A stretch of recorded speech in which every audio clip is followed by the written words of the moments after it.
Selamat pagi. Uh, Dalam kesempatan kali ini, saya akan membahas tentang manajemen pemasaran internasional dengan studi kasus strategi pemasaran untuk layanan streaming Netflix. Dalam presentasi ini, Netflix sebagai pemimpin global dalam industri streaming telah berhasil melakukan ekspansi di berbagai pasar internasional dengan pendekatan yang unik dan adaptif. Presentasi ini akan menganalisis bagaimana Netflix mengembangkan, mengadaptasi, dan mengimplementasikan strategi pemasarannya di berbagai negara menghadapi tantangan budaya, regulasi, dan preferensi konsumen yang beragam. Mari kita pelajari bagaimana platform streaming ini berhasil menunjukkan performa yang bagus dalam pasar global.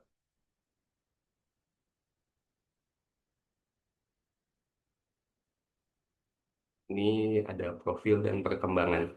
Netflix itu didirikan di tahun 1997. Mulai dari tahun 97 sampai tahun 2007 di Amerika Serikat, mereka menjadi layanan penyewa DVD melalui kantor-kantor pos di Amerika Serikat. Berkembang dengan model bisnis berlangganan bulanan tanpa denda keterlambatan. Kemudian di tahun 2007 sampai 2013 memulai layanan streaming dan ekspansi internasional. Yang pertama itu ke Kanada, Amerika Latin, dan beberapa negara Eropa lainnya.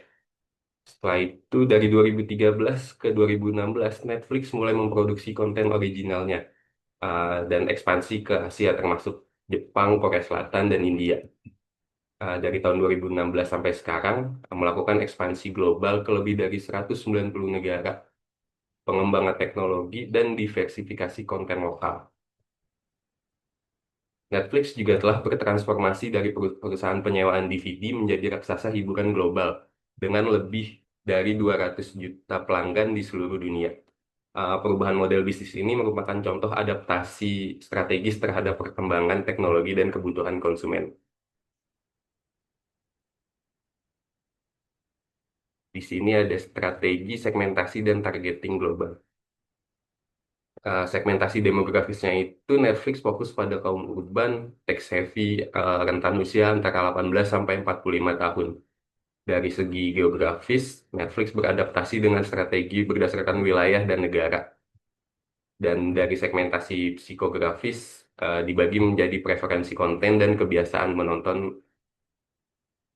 eh, Netflix menerapkan strategi segmentasi multidimensi, mengidentifikasi audiens potensial berdasarkan tiga faktor tersebut. Menariknya, Netflix tidak hanya menyasar segmen pasar yang sudah ada, tetapi juga menciptakan segmen baru melalui algoritma rekomendasi yang canggih.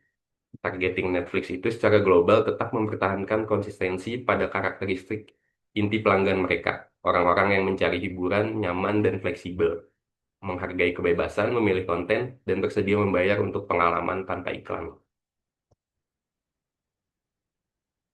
Kemudian ada adaptasi produk dalam pasar global. Adaptasi produk Netflix itu dari konten original lokalnya.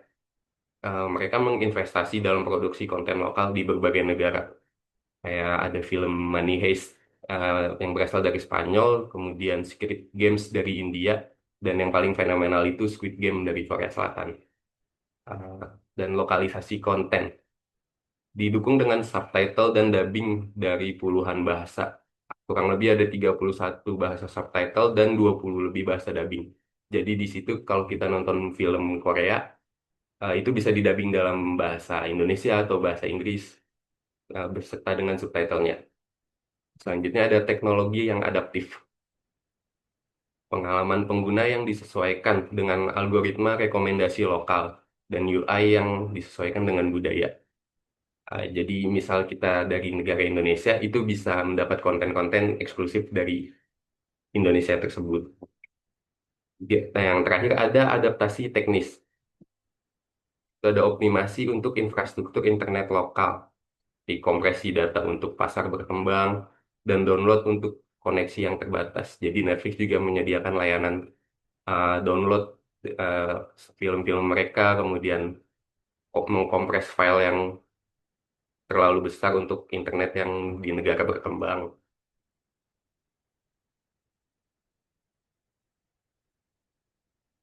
Selanjutnya ada penetapan harga. Netflix menerapkan strategi penetapan harga yang dinamis yang disesuaikan dengan kondisi ekonomi dan daya beli di setiap negara. Hal ini terlihat dari variasi harga yang signifikan untuk layanan yang sama di berbagai pasar.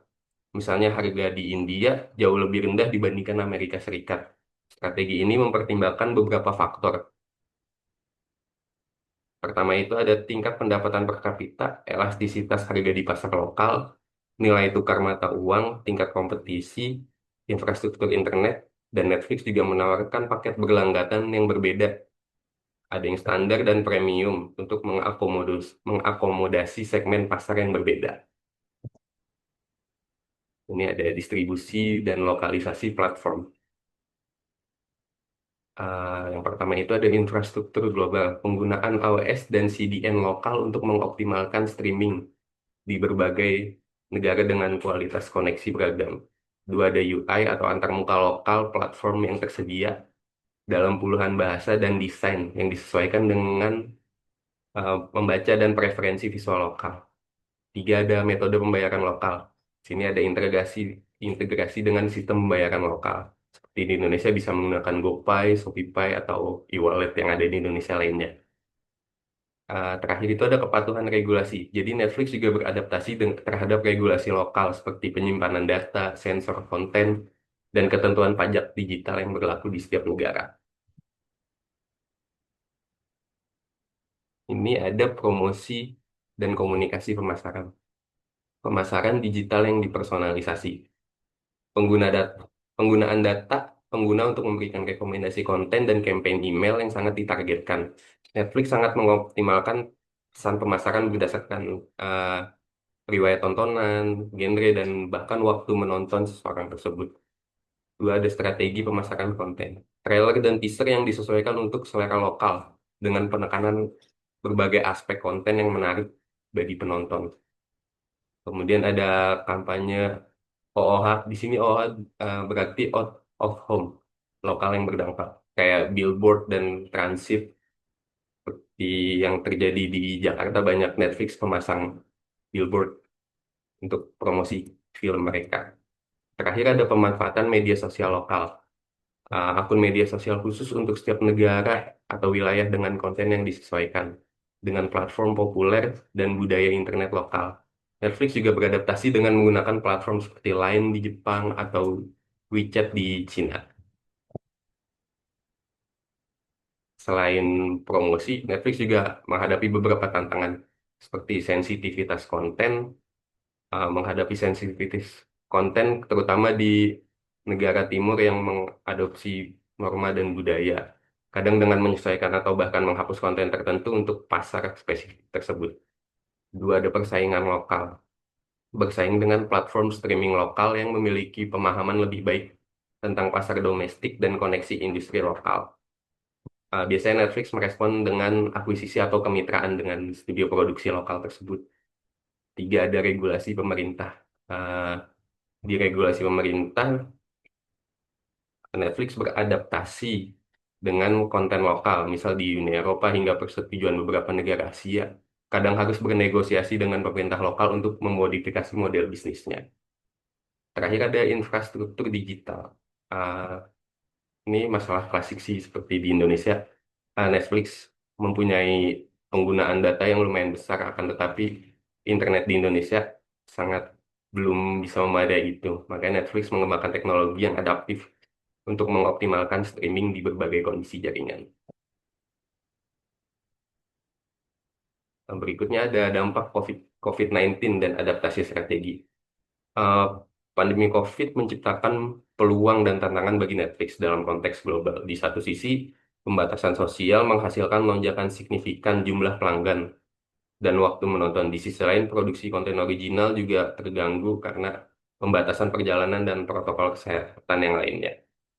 Di sini Netflix beradaptasi dengan mengoptimalkan penggunaan bandwidth sesuai permintaan pemerintah, mempercepat peluncuran fitur sosial, dan mengembangkan protokol produksi jarak jauh untuk mempertahankan aliran konten baru.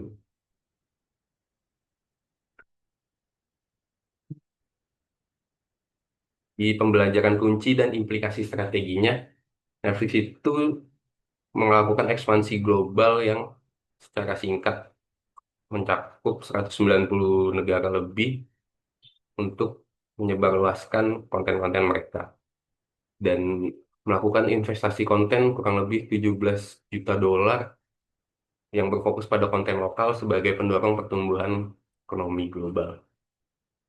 35% pendapatan internasional yang didapat oleh Netflix itu merupakan laba bersih yang cukup besar untuk perusahaan yang uh, melakukan layanan streaming.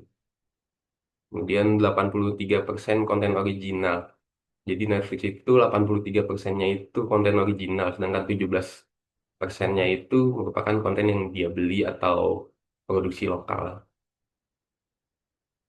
Simpulannya itu Netflix berhasil membangun dominasi global melalui strategi pemasaran yang menekankan personalisasi layanan, penggunaan konten original, serta adaptasi budaya lokal di tiap pasar, didukung oleh promosi digital yang masif dan interaksi strategi ini membuat Netflix mampu menarik minat pelanggan baru, sekaligus mempertahankan loyalitas pelanggan lama dalam persaingan industri streaming yang ketat. Berikut penjelasan tentang strategi pemasaran Netflix. Ian,